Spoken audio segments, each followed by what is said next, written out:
9, 8, 7, 6, 5, 4, 3.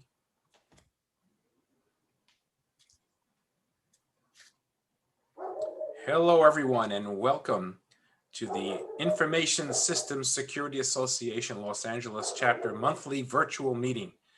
We're really very happy that you could join us today. I'm Rich Greenberg. On my left or your right or vice versa is Josh Corman, who's going to be speaking in a few minutes. As I typically do, I'll be opening, just sharing a few slides about what I've got. And Josh, if you can allow me to share screen, I will do such. But hopefully you'll notice that I'm paid my respects to my Irish brothers and sisters with a shirt that I bought in Ireland. And I'm going to let folks take a look at a little bit about ISSA Los Angeles. Many of you may or may not be aware that we are the founding chapter of ISSA International some 30 or so years ago. And our goal is to promote management practices that will ensure availability, integrity, and confidentiality of information. A big shout out to my fellow board of directors at ISSA. Even without live meetings, they're busy working hard in the background to make sure we bring great speakers such as Josh to you.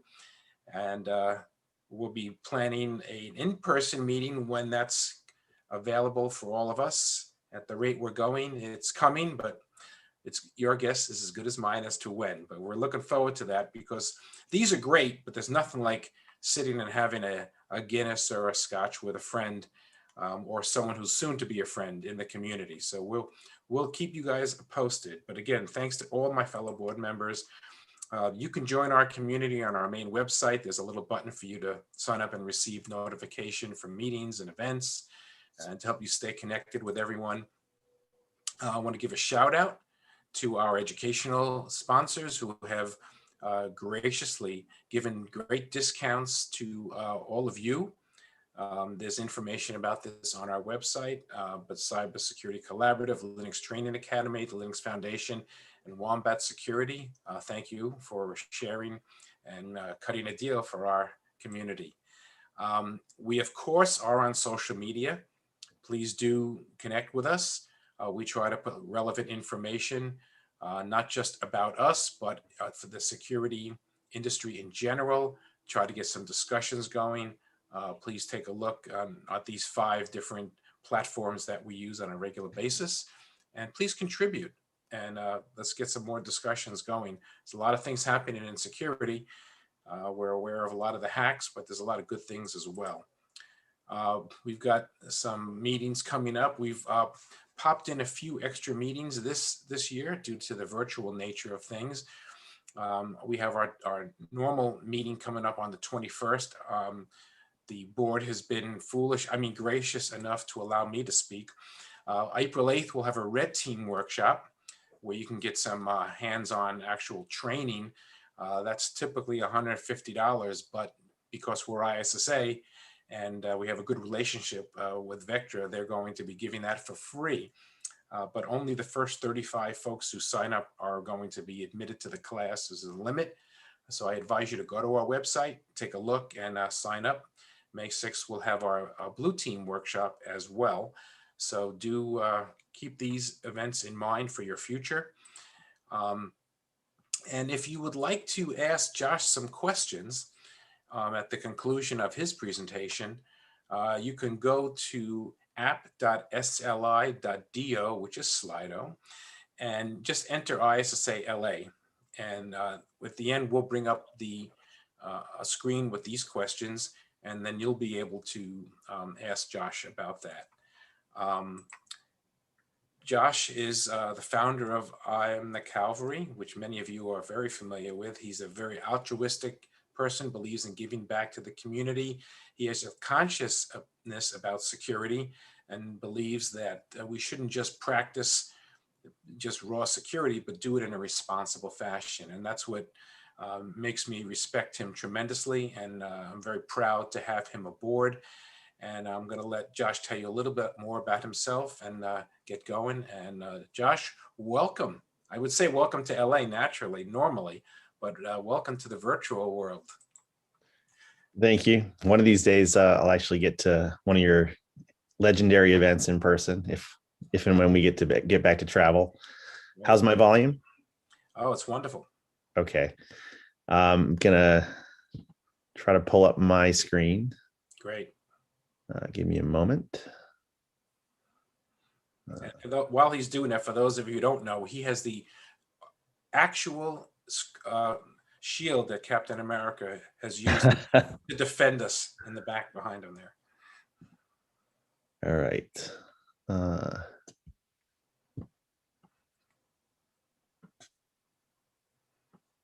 All right, got to get the right screen.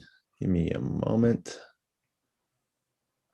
And this is an actual church behind me from Ireland, just to make it more authentic on today. And hopefully many of you are drinking a Guinness as I speak. All right. We do mix sometimes lunch meetings and other times dinner meetings. So today it's evening. We have had others that are at lunchtime, in case you're wondering. All right. I think I found what I need to do. And now I've lost the sharing. Should be on the bottom there. Technology. All right, here we go. Chrome. There we go. It sounds like he's got it.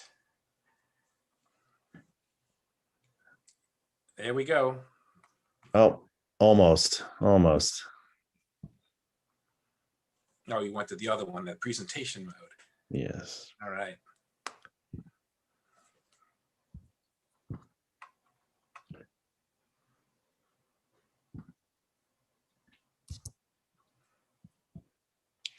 So as indicated, for a little bit of intro and disclaimer. So I am Josh Corman. I am a founder of IamTheCavalry.org. This year at what would have been DEF CON, I think we would have turned 8 years old officially, but I've kind of been on this mission for quite some time. Now let me know if you see it. Good? Yep. Okay.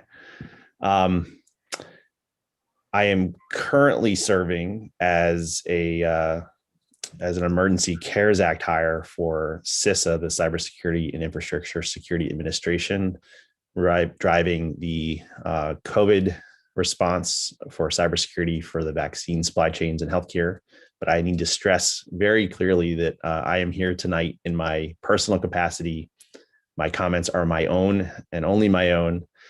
And in fact, as we were prepping for this, I chose to use the exact slides that I presented at one of my last public presentations prior to joining the federal government for this 1 year of public service for the pandemic response.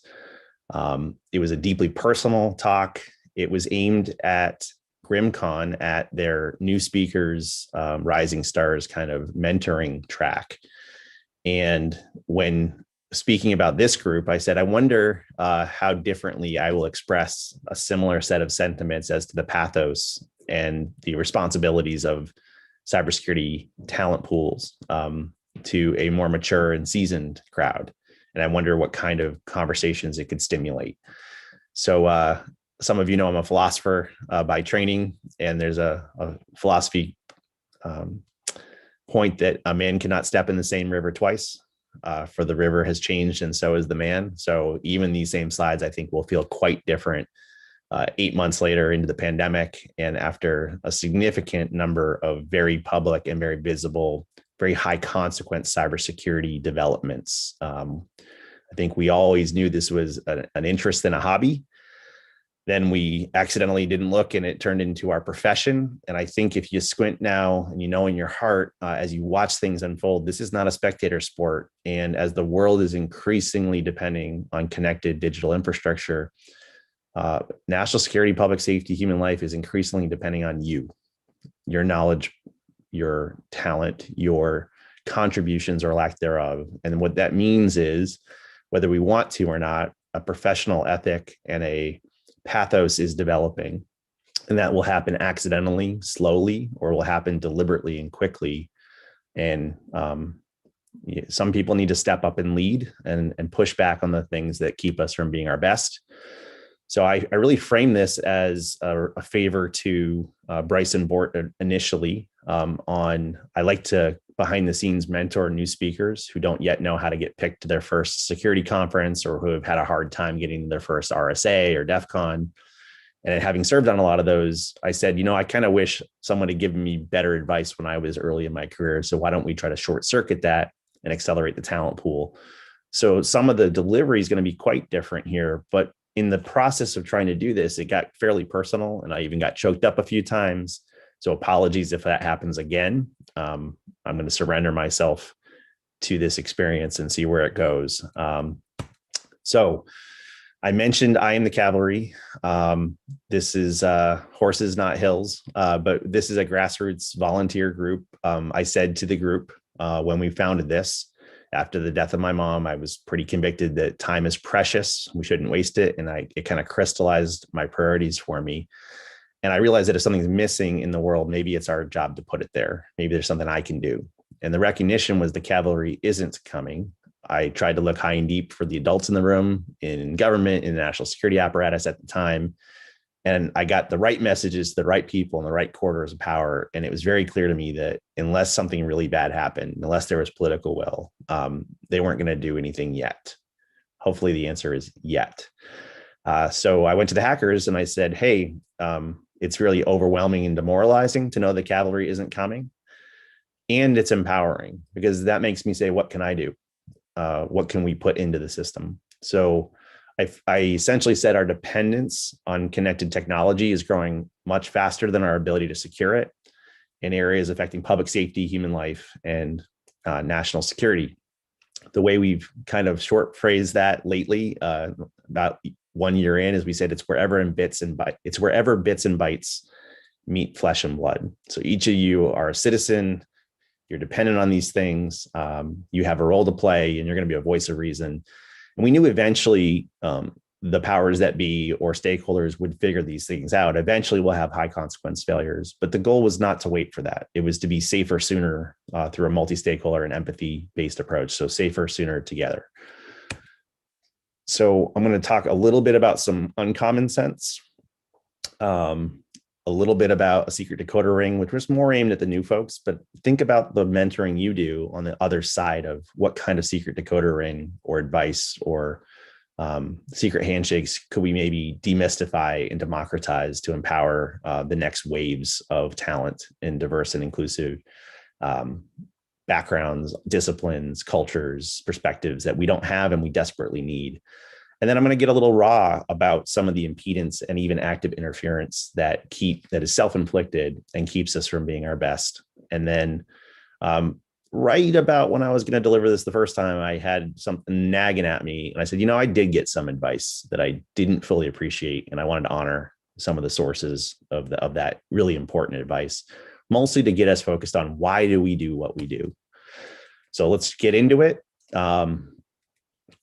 If my volume slips or I'm speaking too quickly, just give me some verbal coaching. One of my hosts, please. So this is, who remembers their Greek and Latin? This is notheseaton. I told you I was a classically trained philosopher by training, social contract theory, moral and ethical philosophy, political philosophy, and the like. This actually means first know thyself. So we don't often understand what motivates or attracts us to this business. We certainly don't always understand what has kept us in this business, but I really like to encourage some of this uncommon wisdom kind of things. And in a longer story where we have more time to talk about it, one of the reliefs where this is found is the notion of at the end of your life, first know yourself, second something else, and whatnot. So if you're a historian, you can look into why it's maybe depicted at the moment of death, but first know thyself. So I talk about motivations a lot, and I didn't fully realize why I did this, but this became one of the most transformative, simple models that we used in that empathy-based multi-stakeholder approach to try to get to be a voice of technical literacy and reason to drive those safer outcomes sooner is when we went to talk to folks like the Food and Drug Administration about medical device security, or the automotive industry about hackable vehicles. We had a really hard time getting past certain things that were a values gap or curiosity gap. And one of the times we had a half-a-day workshop with the FDA, and it was building trust, and we listened to each other, and we had some common vernacular. And then another executive came in the room, looked really angry at us, arms crossed, very hostile. You could feel the hostility pouring off of him. And I stopped in the middle of trying to identify, one of my projects was to identify how does a bill become a law, or how does a security researcher like a Billy Rios go about doing primary research on a medical device, finding the flaw, documenting the flaw, communicating the flaw. So we kind of made a relay race to outline all these steps. And no matter what I said, this person just looked more and more and more angry. I said, you seem frustrated. Is it something I'm saying? Is it the words we're using? Like, I want to stop our scheduled program and talk. And he said, yeah, you're missing step 0. What's wrong with you? Why the heck would you endanger people on perfectly good medical devices? I said, oh, you want to know why we do this? He's like, yeah, what's wrong with you? And there's detailed models we can get through, but I've really come to treasure these 5 Ps. They all start with a P. I said, not only is not all hacking evil, right? There's good evil. I mean, there's good hacking and bad hacking. It's like magic. You might have Voldemort and Sauron and Saruman as bad wizards, but thank goodness we had Gandalf. Thank goodness we had Hermione and Harry Potter and his friends to fight back. So hacking is not good or evil. It's magic. It's a certain set of powers and skills, and how you use it matters more. I said, but even within the good hackers, the helpful hackers, we're not all motivated the same way. So I break them down into these 5, and I'm going to ask you to reflect for a moment which ones you major in and minor in. So I say there are protectors that want to make the world a safer place. Think the Captain America, Stan Lee kind of zeitgeist. And we would lose sleep if we feel like we failed to get an urgent safety issue identified and resolved through you here at the FDA. Like, it would torture us to know that we couldn't help save lives with some of the knowledge that we had. There are puzzlers that try to do this for challenge and curiosity. They want to solve the Rubik's Cube. They want to be the one to take something apart and put it back together and make it do something it couldn't have done in the first place. You know, curiosity is usually one of the ways that we say was the original instinct of the hacker community. There are prestige. You see them on stage. They want to be the first. They want to be the best. They want to win the white jacket. They want to be known as the person for topic X, Y, or Z. And certainly some healthy level of self-confidence is important for any innovation, but they're primarily going to be out front in the news or doing something to promote themselves. There's profit, lawful profit. Some people can make quite a living off of doing security, either as a breaker or a builder or a defender or a consultant or a policy person. So this is really for personal gain, personal growth, personal advancement. And the last one, sometimes depending on the audience, we say is protest or patriotism, but it's essentially for or against some ideology or belief. So there's protectors, puzzlers, prestige, profit, and protest. And most of us major in one and minor in another. And you can picture someone famous that is going to be more prestige. You can picture someone else who likes to get filthy rich off this. You can picture the ideological types. So for my own answer, I'm first and foremost a protector. I want to save lives. And then second, I like really hard problems. So I'm not going to deny that the puzzler nature in me. But, you know, if we first know ourselves and know what we do and why we do it and how we got into this and why we stay in this, sometimes you can rekindle maybe some of your original fire and original purpose by really being self-reflective. So I'm curious during the Q&A or discussion, which ones you are and why. Now, speaking of protector, some of this unconventional things is, as I said to you before, one of the Cavalry founding problem statements resembles this. But as I started getting into public policy, and my career took me into things like software supply chain transparency and what you now know as SBOM or software bill of materials. And then I started researching and talking more about the rise of hacktivism and anonymous.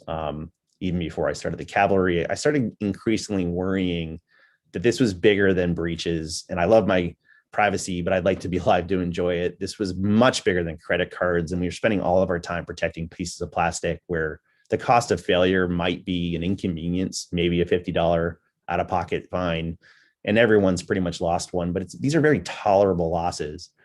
So in the course of my public policy work and going to the Atlantic Council to run the Cyber Statecraft Initiative for 2 years with Bo Woods and trying to put some cyber safety principles into the international policy community, we evolved that phrase. And I don't like to read slides, but I'm going to read this because it's more true right now than it was even 8 months ago. Through our overdependence on undependable IT, we have created the conditions such that the actions of any outlier can have a profound and asymmetric impact on human life, economic, and national security. As the world increasingly depends on connected tech, it increasingly depends on you and what you do. And we're going to use that locally for one set of investors or shareholder value. We're going to use that regionally to maybe protect our state municipals or the hospitals that we depend upon for our loved ones to get timely care. We're going to do that to affect public policy, to not find and fix a single flaw in a single medical device, but maybe hack policy so that all new medical devices will have a higher standard of care and hygiene. And we know things, and how we apply the things that we know and to whom and with which care may be the difference between life and death for a whole lot of people. Now, one of the people I've forcibly mentored myself to is Dan Gear. We found this photo somewhere. It's fantastic. But over Dan's desk, if you've heard him talk before, he has this plaque that says, "Work like hell, share all you know, abide by your handshake." And then he added the "have fun" part. But this is something I wish more quote leaders or prominent figures in InfoSec would pay attention to. Share all you know, abide by your handshake, treat each other better. So this is one of the pieces of advice that I think is not common enough, but I like to remind people of one of the best thinkers and speakers I've ever encountered. Some of the things I've liked to say is when I hear the word best practices, I know they aren't. By the time something is quote best practice, technology moves really fast, and there is a impedance mismatch between the development of adoption, the development of adversary techniques, and the development of established practices. So we like to tell ourselves they're best, but I always have a visceral in my bones reaction that they are far from best. Maybe they were best at one point. Maybe they were promising, but even the notion of best presupposes we can't do any better. So I like calling them good practices so that we can have good, better, best. And this isn't meant to be a cliche. Many of the things that most people would do are some of the lowest and declining efficacy practices you could do. And they fail to understand the rapidly evolving nature of software development, product development, of CI/CD pipelines and DevOps, of how even parts of the federal government in the Department of Defense have started to get much more nimble. And a lot of the practices we used to do can't even be done without being harmful in some cases. Similarly, when I hear good enough security, I know it isn't, right? Good enough for what, against whom, and which context? And perhaps we could have a longer conversation about what I mean by which context. But it's not just the trustworthiness of the software or the IT, but also some relationship to our trust. The trustworthiness of something should be proportional to the trust we place upon IT or software should be proportional to how trustworthy it is and the consequences of failure were that trust to be proven misplaced. And we use low assurance, very soft software in very high assurance, high consequence environments. And we are seeing rampant failures in the public eye of allowing degraded and delayed patient care for hospitals during a pandemic when there's not enough beds and there's not enough doctors and nurses to treat patients. So the notion that I can merely divert ambulances to another facility nearby is a non-starter. And yet look how many elevated attacks there have been on timely healthcare delivery, leading to some fairly elevated excess death rates in the US in the last 12 months. It's pretty serious, and perhaps we'll have a moment to talk about some of those public stats later tonight. I also love the advice that isn't taken up enough, that the creators gave us 2 eyes, 2 ears, and 1 mouth, maybe so that we could look and listen twice as much as we speak. I think we're often in broadcast mode versus really listening and absorbing and getting to the root issues and being observant and inquisitive to really understand something before we give a hot take or a cliche or a bumper sticker. And the social media quick soundbite culture isn't helping much either. I'm a big fan of measure twice, cut once, and being deliberate and thoughtful interactions. And that doesn't seem to be an ethic or aesthetic that we promote very often.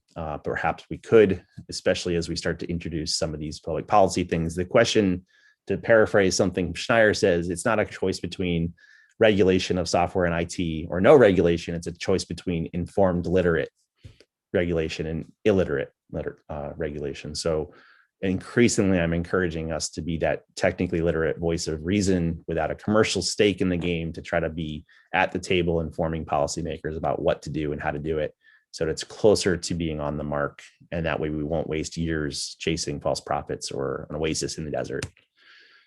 And tenacity, things that are worth it are worth fighting for. And sometimes you have to put some skin in the game and spend some political capital, or take a risk and say the uncomfortable thing or the unpopular thing, but keep at it for a long, long time.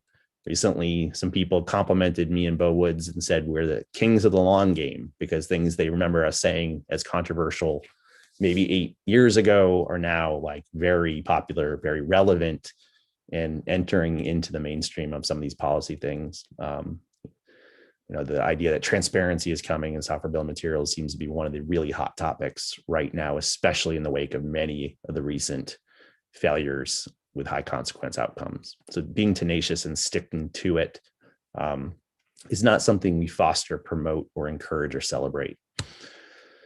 So to that effect, I think some of you know I'm a big Stan Lee and Marvel Comics fan, and tenacity has got to be a superpower, or Bo calls it stamina lately. But you might recall in the arc of the Steve Rogers Captain America character, this scrawny kid from the Bronx and Brooklyn, without any superpowers, still had the fight in him, even before he was superpowered. Says, I can do this all day. Later on, when given super soldier serum, he's got stronger capabilities and much stronger foes, and he's facing down confidently the Red Skull and Hydra to try to fight for right. Sadly, in the progression of the series, spoilers alerts, sometimes, unfortunately, exhausted, he has to fight his own friends, like Tony Stark in Civil War. Sometimes we don't have a really good focus on who the real enemy is and what the real stakes are, and we lose sight of that and fight amongst ourselves. Or maybe we're finally in the end game. Perhaps it's his last role, his last movie, perhaps his dying breath, facing off one-on-one against Thanos. Can he do this all day? And I think we have to have enough fight in us to fight until we can't fight anymore. And one of these days will be our last day, but it's our role to do what we can with the skills that we have and the time that we're given to make sure we're fighting hard. And, perhaps when you most need it, we can assemble a complementary set of skills, and we keep ourselves in the fight long enough to inspire and to inform, inspire, and influence others to join in and bring what they can to the overall fight, because these things are bigger than any one of us. And you want to kill a dragon, you need a guild. It's not a one-on-one fight anymore, and these foes are quite sophisticated, quite numerous, and we are quite outgunned. So we're going to have to make sure we know what our North Star is, what we're fighting for, why we're doing it, and who our friends really are. So pivoting to some of the decoder ring for the new people, but I'm going to frame it a little differently for the seasoned veterans like yourselves, who might be able to mentor if you're not. So I got a lot of confusion from first-time speakers, and we tried to give a little bit of advice in that magic secret decoder ring. So one thing I say is the advice depends on the venue. So one piece of advice I would give is know your audience. DEF CON has a certain aesthetic and the talk you would submit and get picked for at DEF CON is wildly different than the talk you would submit and get picked for at RSA, or wildly different than you would get at B-Sides Las Vegas, or wildly different than AppSec USA, or some application security conference, or a GRC conference. So one of the things is, don't just write the talk you want to write, understand the nouns, verbs, priorities, and track topics. Someone like DEF CON tends to publish those in advance and say, this year, we really want to see things with these themes. It's really simple. Look and listen twice as much as you speak, figure out what they're after, and make sure that you can tailor your gift, your message, and your contribution to the community that's congruent with what they're after. And different review committees have a different aesthetic. I also talk about not the golden rule, but the golden circle, Simon Sinek. I'll show it in a few minutes. But this is the notion of too many people talk about what they researched or maybe how they researched it, but they never really focus on why it matters or why they chose it. And we'll get to that in a second. And I also encourage people to do a TLDR, too long didn't read. In fact, even if a call for papers does not ask for one, I think I successfully got RSA to do something like this. It's a short abstract, they call it. But I felt truly that if you couldn't summarize your abstract in a tweet, and I don't mean this junky, terrible, ruined, double-linked tweet of 280 characters. I mean the 140 character limit. If you can't describe your talk in 140 characters, the likelihood that a CFP reviewer is going to get it when they're reading 700 submissions. I think one year for RSA, I had 700 submissions to come through, and I looked at all of them for 13 slots. So it doesn't mean that they won't read. It means you should be able to synthesize and crystallize the heart of why your talk is important in a tweet.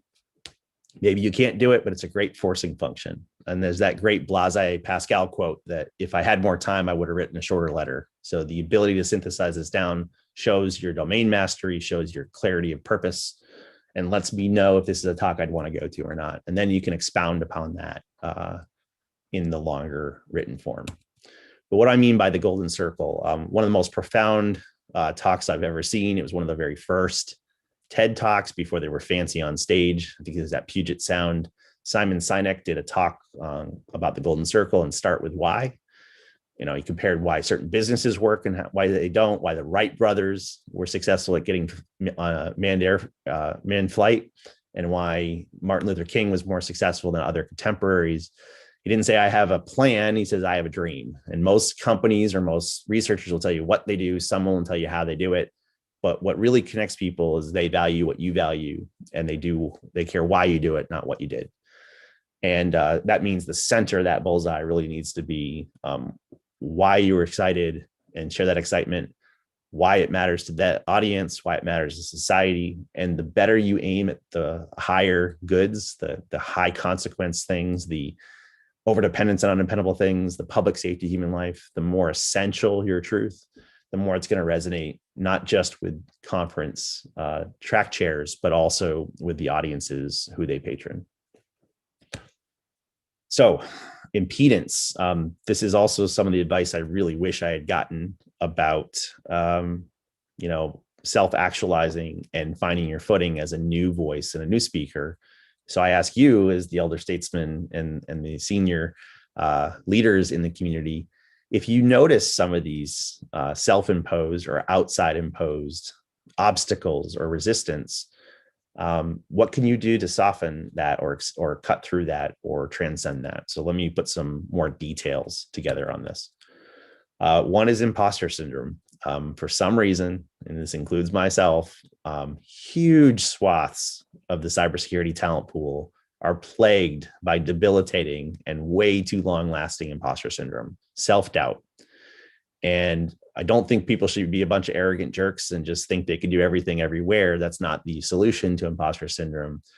But there have been things that have been helpful to me, such as the notion that it's not arrogance to own your talents. It's humility is not thinking less of yourself. It is thinking of yourself less. So knowing what you're good at and what you're not good at, and being bold about sharing your unique intersection of skills, is not something to shy from.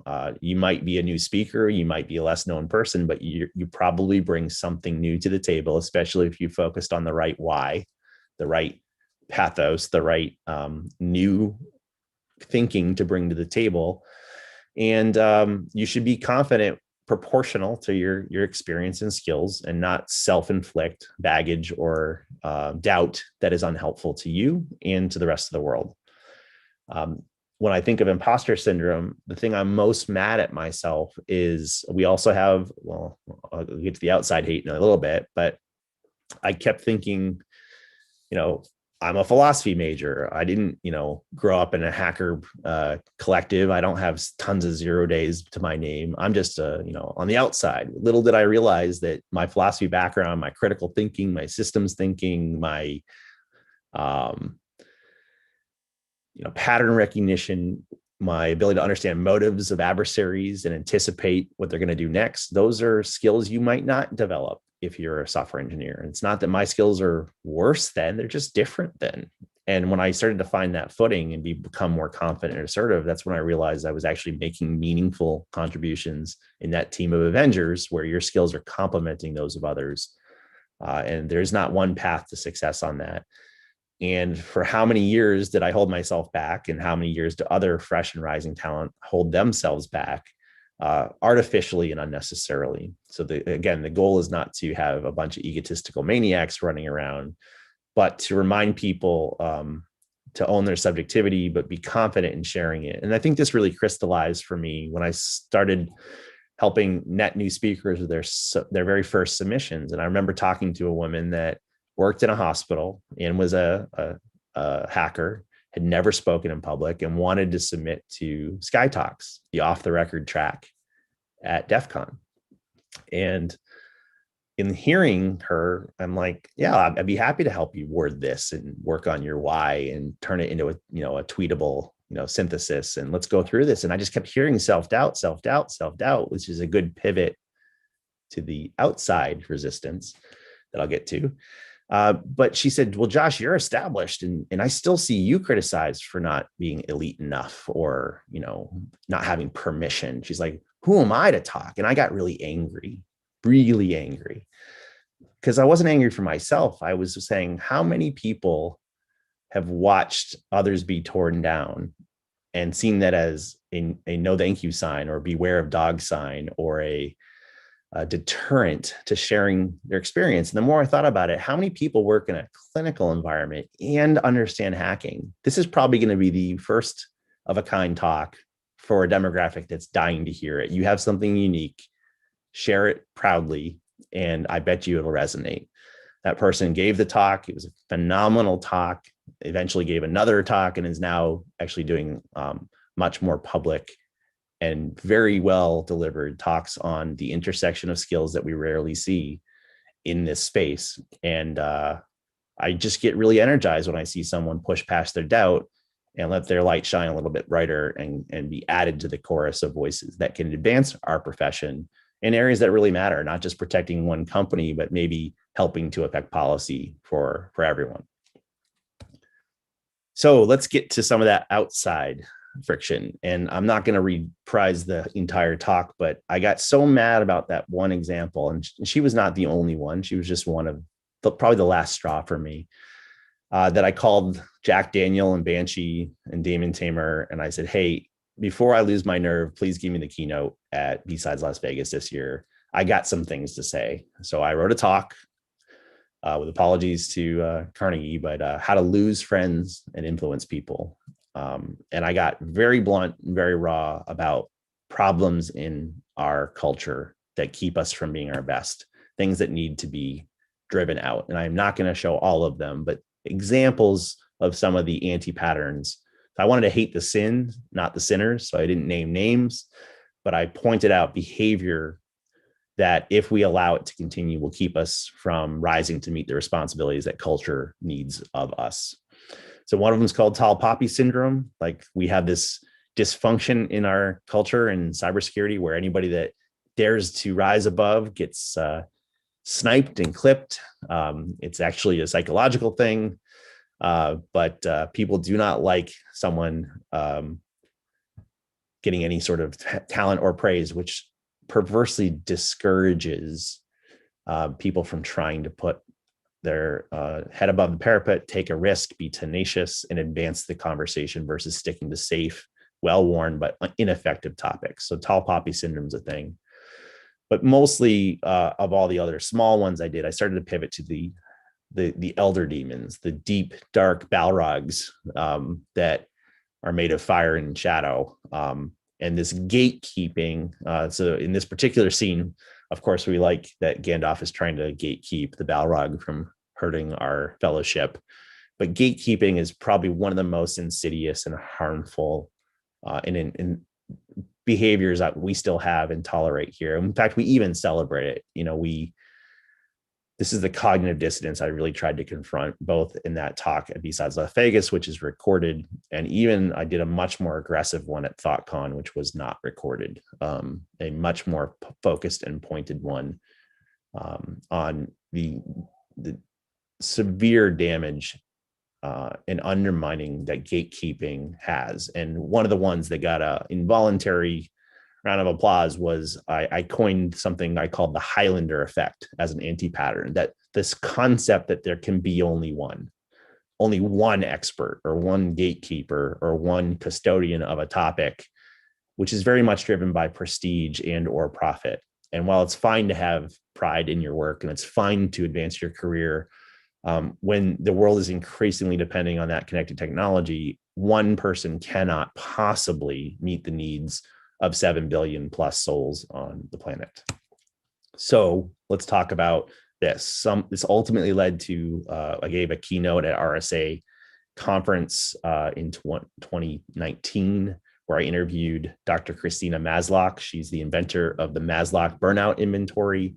Some of you that know Jack Daniel, myself, and some others like Dr. Stacy Thayer, we studied burnout and stress and suicides in InfoSec for several years. I think about 8 years into that, they said, hey, we're starting to notice burnout in our profession. Could you do a talk at RSA for one of the non-sponsored keynotes? And I said, sure, but why don't we just interview the woman that invented it? So in collaborating with Christina Maslach, we did kind of a dependency graph. So follow this logic. I hope the builds work here on Google. But burnout is really a trailing indicator. It's not the leading indicator. It's the result of a whole bunch of upstream strain. Well, there's three major contributors to burnout. And the measures of our psychological index are cynicism, which, let's start with exhaustion. With exhaustion, Jack Daniel likes to say, we love our 40-hour work weeks so much that we do 2 of them by Wednesday. I wish that wasn't true, but it seems to be for many of us, right? We have unplanned, unscheduled work and crisis situations pretty often, and we never have the budget or staff that we need. Number 2, they measure cynicism. Cynicism's toxic. It's not just skepticism, it's cynicism. And apparently we scored higher than any other profession, at least from our sample set, on cynicism. So Jack likes to say our cynicism is our core competency, which is a little gallows humor there, sometimes literally. And then low efficacy. So how well do you feel you're doing at your job? Not how well are you doing, but how well do you feel you're doing at your job? And sometimes we feel like we're doing great because we passed an audit. And other times we feel like we're just Sisyphus pushing a rock uphill, no one's listening. And we had pretty high levels of burnout on all 3 measures, any one of which usually leads to industry interventions or employee services and like. So, but let's not just stop there. Let's go backwards. What's driving our exhaustion? Well, for one, depending on the year you look at it, we had 1 million unfilled jobs, then we had 4 million unfilled jobs. We call it the strategic workforce shortage, but it's not getting better. Again, as the world increasingly depends upon connected technology, they increasingly depend on us, and we're not scaling very well. So what's the problem with the workforce? Well, is it a quantity thing or is it a quality thing? I often hear there's not enough quality people. I need people with 5 years experience. Well, I hate to break this to you folks, but if we're trying to develop a future workforce, there's going to be plenty of jobs for first-year people. And you can't just snap your fingers and get 5 years of minimum experience on things, especially when the topics aren't even 5 years old. So we don't have a stratified way to get more people in, or we don't have a realistic and graduated definition of necessary experience that's fit for purpose for certain roles or apprenticing. But then let's just be more candid here. We have some severe diversity challenges in InfoSec, right? So if you're only looking for typical people from typical degrees and typical colleges and typical race and gender, you're not going to have the help and the diversity and quality that you might need. So why do we have diversity challenges? Is it a pipeline in problem? Do we have nobody coming into the field? Turns out the answer is no. We actually have a pretty robust and growing pipeline. I'm going to be more blunt here. It's more a churn rate. We drive people out. It's not hard to get people to try cybersecurity. Some people go screaming for the hills because of some of our problems. What do I mean by that? It's toxicity. It's not universal. Not all of you do it, but maybe some of you tolerate it. And maybe we look the other way because so-and-so's so great or so famous, or I'm so impressed with their work. And we don't challenge them when they're doing toxic gatekeeping or putting people out. This might be something like blocking topics, which is the one I was referring to, the Highlander fallacy. It could be some fairly unacceptable misogynistic behavior, like we saw in some scandals that ended certain conference circuits. It doesn't mean we all have to be overly PC. What it means is if you treat people well and you expect there's going to be benefits from diverse backgrounds, skills, and talents and cultures, you might actually be surprised and have more help. So this, unfortunately, isn't just that toxicity perpetuates our diversity challenges, which perpetuates our workforce shortage, which perpetuates our exhaustion and leads to our burnout. It's even worse than that, in that hurt people, right? Our burnout, cynicism, and nastiness fuels the toxicity, which fuels this vicious cycle ad infinitum. So at RSA Conference 2020, Cheryl Biswas, who was one of the founders of the Diana Initiative, she and I did a workshop on trying to hack and invert that. So as Christina and I pointed out this problem, we wanted to see if there's a way to hack our culture and flip the bit and see if there's a way to change our fate.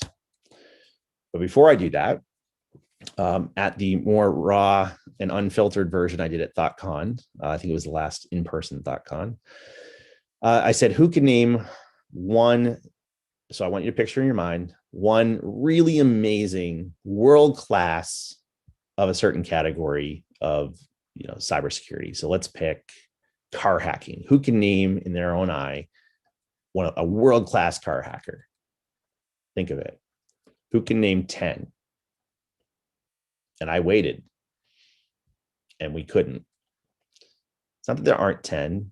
It's just we haven't really developed a field of practice. And then I said, okay, so who can name one world-class, fantastic threat modeling expert? And I can come up with a few. There's some books I've read. Who can come up with 10? And we couldn't. And then I said, who can come up with 10,000? Because as of the time I gave that talk, we got the US Food and Drug Administration to require a threat model be published for every pre-market submission of a medical device. And there are 10,000 medical device makers in the world producing medical devices. Are there 10,000 trained professional threat modeling experts in the country, in the world? No. Are there 100 that could do several each to help these medical device makers get their required threat model achieved in a life and death safety critical environment? Nope. And it's not Adam Shostak's job to train 10,000. In fact, he's actually helping. We're doing train the trainer through MITRE to take his threat modeling book and principles to try to scale those. But as the world caught on and realized medical devices and cars and other safety critical and industrial IoT techniques need threat modeling, we never really focused on developing a field of practice that could scale to meet culture's increased demand. So these aren't even necessarily vices of our sector. It's that if we fetishize and celebrate individuals over adopted, robust, and maturing practices, we're not going to do this. So whether it's vulnerability disclosure expertise or car hacking or medical device hacking or threat modeling, think of the skills that society needs more of, and what kind of beatitudes or virtues should we celebrate and amplify to meet that demand. Or we can stay in a boutique custom industry where we still have 1 or 2 or 5 people that are allowed to speak on a certain issue. And I don't know where it all comes from, but maybe they got gate kept as they grew up and came up through industry, and they now feel the need to gatekeep others. If you haven't seen the Pearl Pixar short film, it's very apropos for this kind of conversation.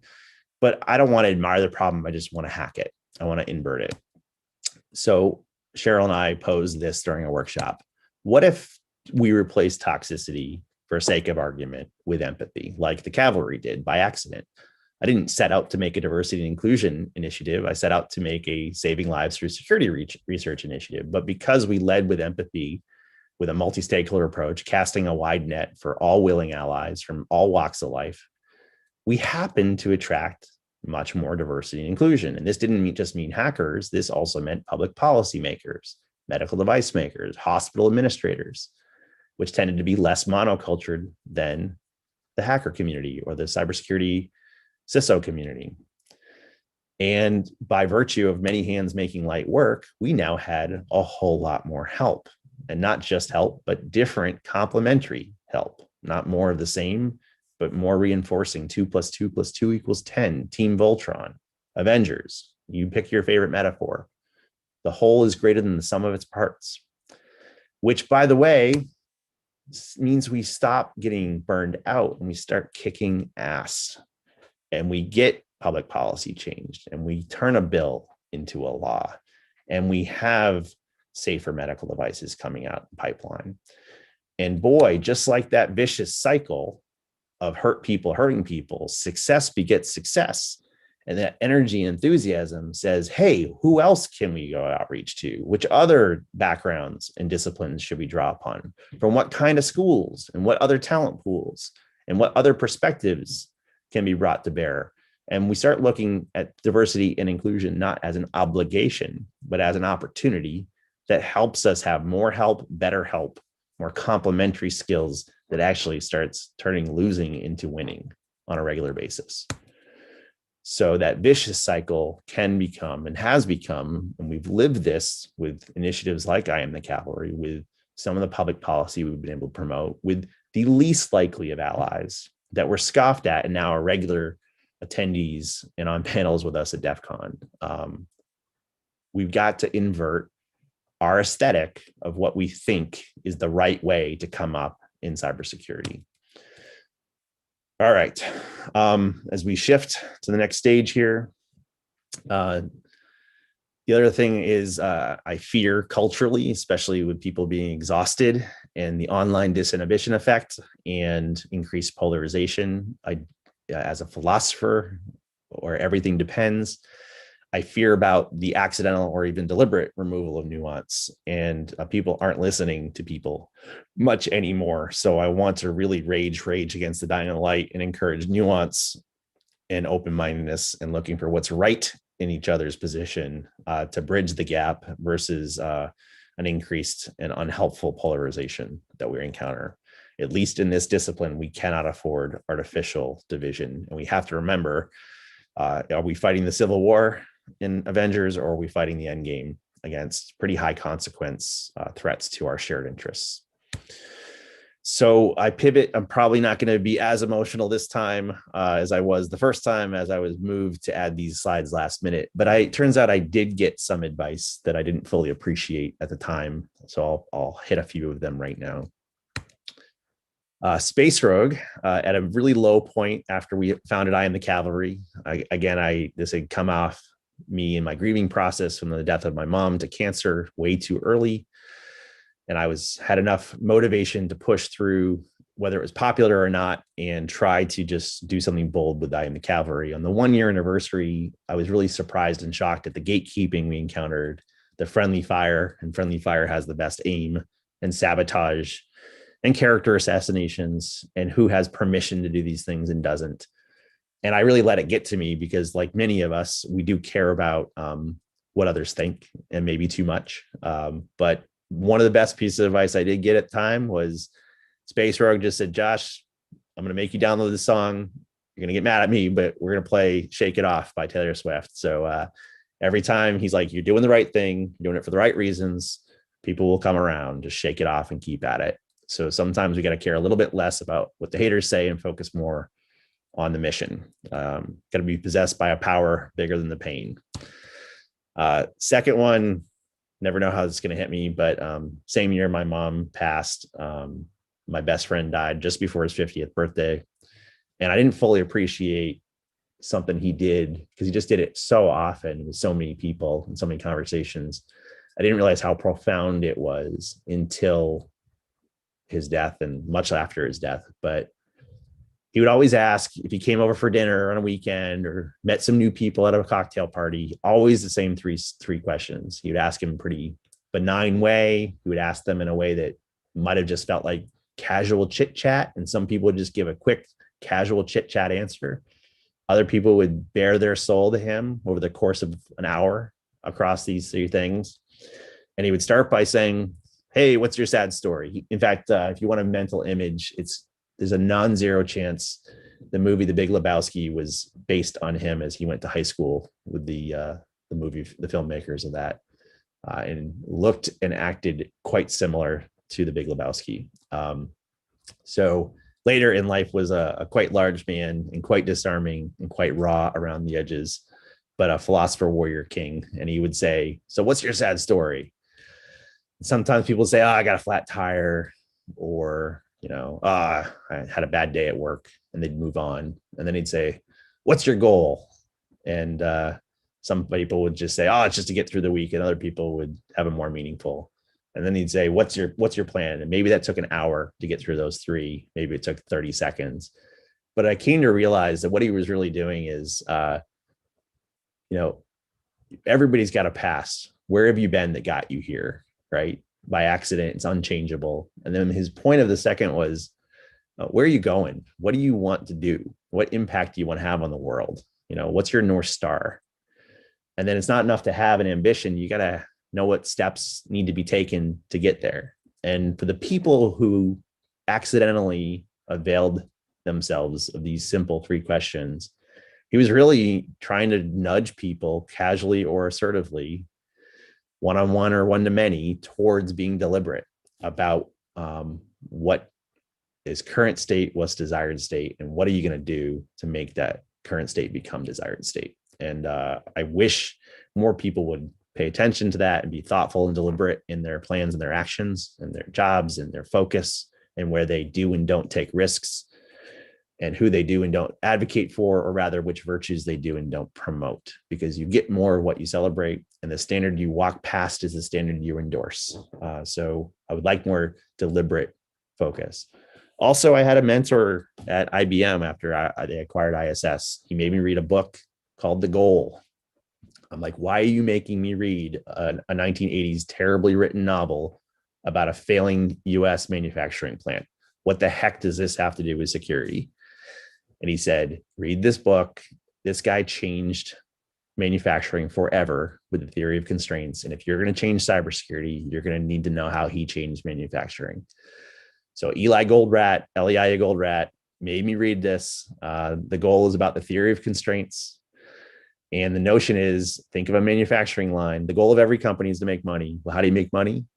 Well, you ship products. Well, how do you ship products? Well, you manufacture them. And the idea is, in a manufacturing line,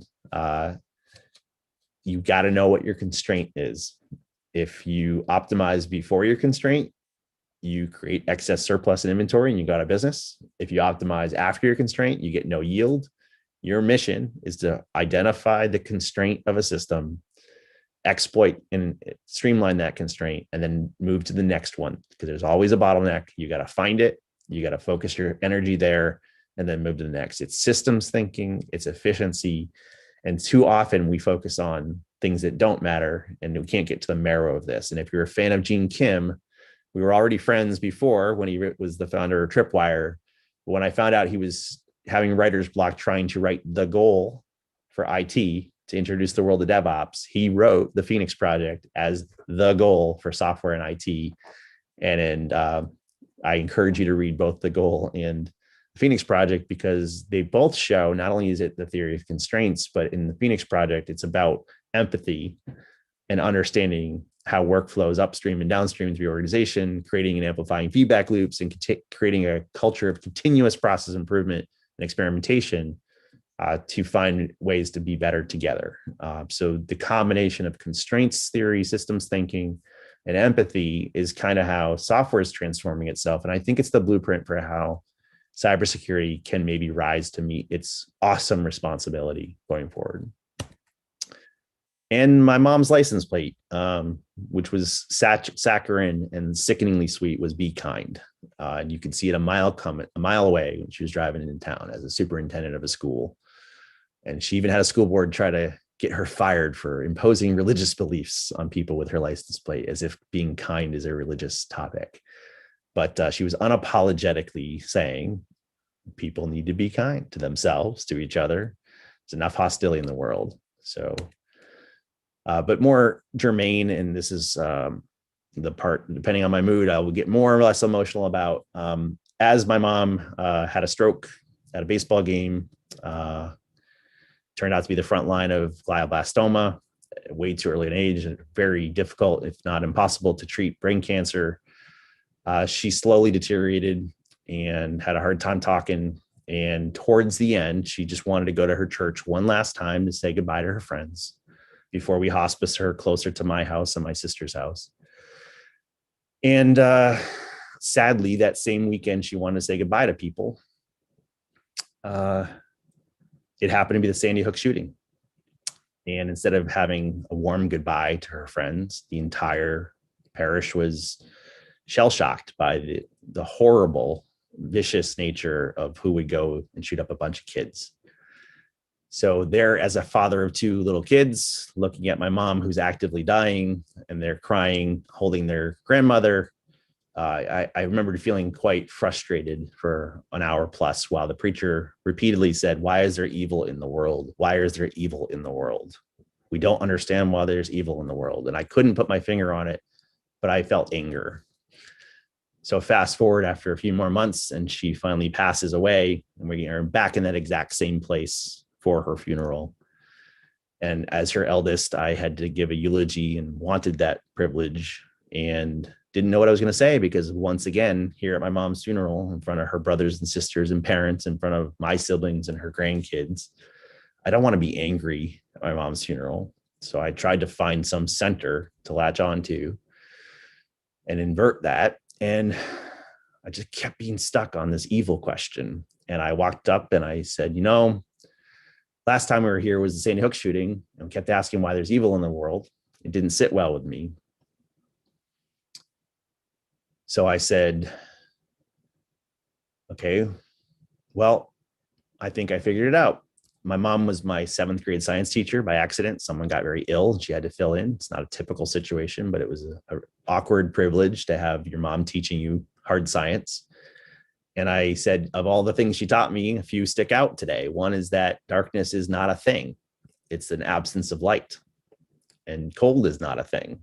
It's an absence of heat. So maybe it's not just the presence of evil, but the absence of good. And if something's missing in the world, maybe it's our job to put it there. So I asked my family, what is the absence of Marie? Because she's not here anymore. And after a pregnant pause, I said, we don't get to find out, because now it falls to us to do what she was doing. And as soon as I said it falls to us, I realized if there's darkness, if there's cold, if there's evil, maybe we got to be light, got to be heat. Maybe we have to be good. Maybe we have to be what's missing. And in that moment as well is when I realized what I needed to do, that if the cavalry isn't coming, what can I do? It falls to us. And I'm looking at you right now through the internet, it falls to you. If we're over dependent on undependable things, and we have the skills and the knowledge and the ability to protect a whole lot of people who are exposed by that overexposure, what can you do? What can you put in the world? So it wasn't an attempt to be a pain in the butt. It wasn't an attempt to be famous. It was an attempt to put into the world what's missing. And each of you have something to offer.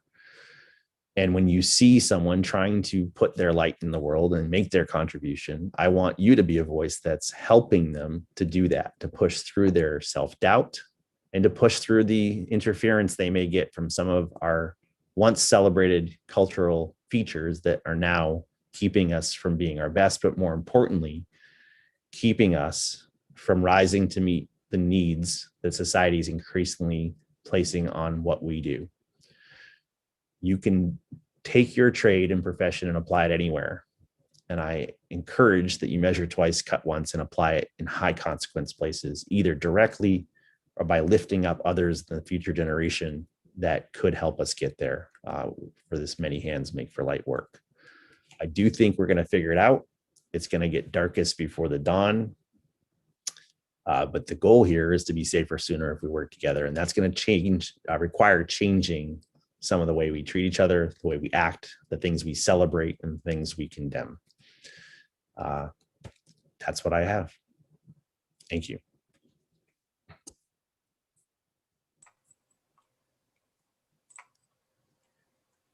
Thank you, Josh.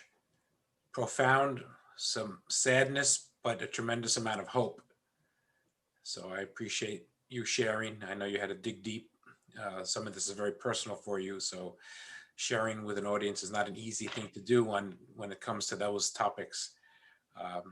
Such a good example for many of us as well. So we do appreciate it.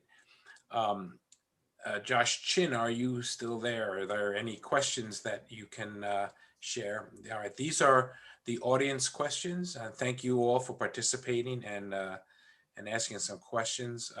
Josh, I'll let you take these. All right. I think your faces are obfuscating a little. There we go. Okay. What advice do you give to people trying to get their first security job? Oh boy. I usually meet them after their first security job. I would say, if I had to answer quickly, we tend to focus on the exotic and sexy as we over celebrate prestige and profit. Some of the most material risks and impacts are in the, I hate to say the basics, because we don't even have agreement and consensus on what the basics are, but look at ransomware. Backup, offline storage, and restoration is a very strong hedge against this very effective attack or payload. It's not fun to talk about. You don't get elite hacksaw street cred for talking about patching, attack surface reduction, cybersecurity hygiene, segmentation and isolation. These are not sexy topics, and yet they are the best prophylactics against outages. And it's one thing when ransomware locks up your photos or your business documents. It's another entirely when there's a 4-week outage of over 100 UVM facilities in Vermont and upstate New York, where people cannot get their chemotherapy or elective surgeries or emergency treatment for 4 weeks during a pandemic, where the next nearest facility might be in another state and may not have any room due to no beds during the pandemic loads. So this unsexy, unsophisticated basic hygiene that doesn't get you elite street cred in the hacker circles may be the difference between a reliable, available patient care that keeps people alive and a loss of life that was preventable. We know degraded and delayed patient care affects mortality rates. That 4.4 minutes during a US marathon, the extra ambulance ride can lead to an increased mortality rate for heart attacks. At 4 hours is a difference between life and death for a stroke. What does 4 weeks do? So I would say focus on the important things like segmentation, isolation, backups, restoring, patching, versus the sexy kitten killing, espionage, and exotic attacks. It's usually the basics and 10-year-old vulnerabilities that hurt us. So maybe a little data science too peppered in there. We don't patch by CVSS score. We should be patching by probability of exploitation and impact. But I'll stop there. I can add real quickly also. Once we get back to in-person meetings, going to these organization meetings such as ISSA or OWASP or HCCIA have a tremendous impact for potential candidates. You meet other security professionals. Sometimes there are people looking for people new in the field. Right then and there have been some people that have been hired as a result of attending these meetings. And also volunteering for the organizations as well, get you into that community. So, of course, I have something to gain by that, but it's definitely something that's proven beneficial to a lot of people. Yeah, I'm going to pick the middle one right now for my next one, I guess. Just caught my attention. It's incredible if you think back in your own career. What encouragement did you get from whom? And maybe it was just a random passerby that really stuck with you and gave you some confidence or a focus or a vector. Everyone's got something to contribute. And I usually, when I'm meeting someone new, I try to find out what are they passionate about. And usually you're going to be best at what you're passionate about without artificial encouragement about do this or that, or you should be a pen tester, or you should do this. Someone else's career path for you may not be right. But when I can find out what someone's passionate about, and that's going to drive competence and interest and tenacity to tough it through some of the challenging or the hard work or the discouragement they get from gatekeeping. So it really feels amazing when someone can see you, when you feel like seen and validated. And the few times someone took a moment to call out, there was one guy who said, I bet you most people think you're a pessimist, Josh, but you care too much. Like, I don't think they see the optimism in your action. And I'm glad that you're doing it. Just little nudges like that occasionally can put some real pep in your step and keep you in the game when you otherwise might have taken a detour. The other side of that is, not every manager, and I dare say that probably the majority of managers are not properly trained for their management position. They get promoted, and they might be technically skilled, but those people skills, right, to recognize you for your efforts and for your contributions are often forgotten. And don't let that dissuade you from doing what you're passionate about.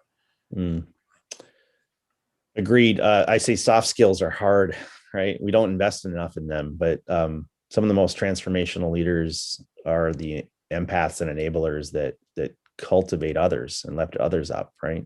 This isn't a solo sport. You want to develop that future workforce. The development is a verb. So what's some common advice you'd be better to ignore?